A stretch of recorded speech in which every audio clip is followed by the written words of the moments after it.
Hi everyone, thanks for joining me on my weekly Facebook Live series. Today we're going to talk about how to increase your productivity at work. And if you don't know me, I'm Caroline Castrillon. I'm the founder of Corporate Escape Artists, and I'm a business and life coach who helps people escape their 9-to-5 jobs so they can find fulfillment working for themselves. So how to increase your productivity at work. Have you ever had that experience where you have so much going on at work that you're overwhelmed and there just doesn't seem to be enough hours in the day to get everything done? We've all had that experience, right? Well, there was a study done where about 2/3 of full-time employees showed that they were experiencing burnout at work. And one of the main reasons was unmanageable workload. So how do we handle that? Do we work more hours? Of course not. And there's actually a study to back that up, because a study was done showing that employee productivity actually drops sharply after a 50-hour work week. So let's say you put in 70 hours of work that week, you're not going to accomplish more or be more productive with those additional 20 hours. So since we can't create more hours in the day, although that would be nice, I'm going to share with you some tips today that are going to help you to increase your productivity at work so you can work smarter instead of harder. And these tips also apply to your personal life as well as your work life. So here we go. The first one is to create done lists. And I'm really excited about this one because a lot of people know about to-do lists, but not a lot of people know about done lists. And a done list is actually a log of your accomplishments. So I'm a big to-do list writer, but have you ever had that experience where you write a long to-do list and all it does instead of organize you is overwhelm you and stress you out? Well, I've had that experience, and I've also had the experience where I've had things on my to-do list for a long time. So I remember it got to the point where I just deleted a few things because I figured they're not going to get done, and they're just stressing me out because they're staring me in the face every day, reminding me of the things that I haven't accomplished. And that's because I wasn't creating a done list. So as I mentioned, a done list is a diary of the things we've accomplished, and research shows that one of the most powerful ways to stay motivated is to focus on the progress that we're making. And done lists do that. They help you focus on your progress. They actually increase positive emotions and help you to stay motivated. So some ways that you can implement this idea of a done list at work are maybe to set aside 15 minutes every week to just document your wins for that week. You could also maybe create a done list for each of your projects and share that with your manager every week.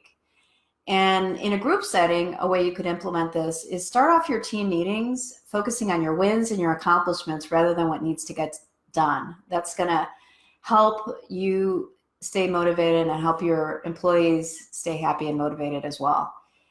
So my next tip on how to increase productivity at work is to embrace single tasking. And this is something I've talked about in previous blogs. And Tim Ferriss, he's the author of Tools of Titans, a great book. He says that single tasking in a digital world is a superpower. And I totally agree, because these days with technology, we have way too many distractions and it's difficult to focus. So how do we single task in this digital world that we live in? Well, one of the main ways that you can single task is to eliminate distractions. And what I like to say is eliminate distractions ruthlessly. So one idea, let's say you have a lot of deep work that you need to get done. You need to write or you need to do some research, things that really require a lot of thought. You can actually set some time aside on your calendar like you would any meeting and protect it like you would any meeting. You can even do that on a regular basis. Let's say once a week, every Wednesday from 2 to 4 p.m., you set aside that time and you know that that's your time to do your deep work. Another idea is to put your phone on airplane mode or just turn it off altogether while you're trying to get some serious work done, because believe me, those texts and those emails will be there waiting for you when you turn it back on. And then finally, there's some great apps out there to help you increase your productivity by eliminating these distractions. One of them is called the Freedom app. I'm going to have a link to it from my blog on corporateescapeartist.com. And this is a great little tool that helps you to block specific websites or even the entire internet altogether. And it has this great scheduling function that allows you to schedule blocks in advance so that they can begin automatically. Now, my last tip on how you can increase your productivity at work is to start with your MITs. Now, MIT stands for Most Important Task. And what I want you to do every morning, and this is separate from your to-do list, is ask yourself, what are the 2 or 3 things I need to get done today that are going to get me closer to my long-term goals? Because those are the things that usually are the most significant and will create the most impact. Now, a better technique is actually to identify your MITs the night before, so you can wake up mentally prepared to tackle them first thing in the morning. And I want you to actually structure your day so that you accomplish your MITs first thing, as soon as possible.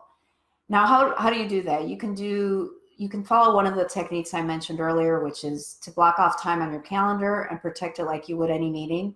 Another idea is to set an artificial deadline, let's say 10 a.m. Now, this is a great technique because even if it's an artificial deadline, if you do encounter any interruptions during that time, you're going to be more likely to say no because mentally you flag this as an important task. So now, if you can follow these 3 tips, you're going to be able to finally take control of your day and boost your productivity. Now, my question to you is, do you have any additional productivity hacks that work for you that I haven't mentioned? Please include those in the comments or send me an email. I would love to hear those and share them with our community. I am on Facebook Live every Wednesday at 12 o'clock Central. And if you'd like more information on this topic, you can check out my blog at corporateescapeartist.com, where I have information on this and a lot of other topics related to entrepreneurship and starting a business. And once again, if you or anyone you know is interested in leaving that 9-to-5 job so you can find fulfillment, freedom, and flexibility working for yourself, please reach out to me. I would love to hear your story and help you on that journey. So thanks for joining, and I'll see you next time.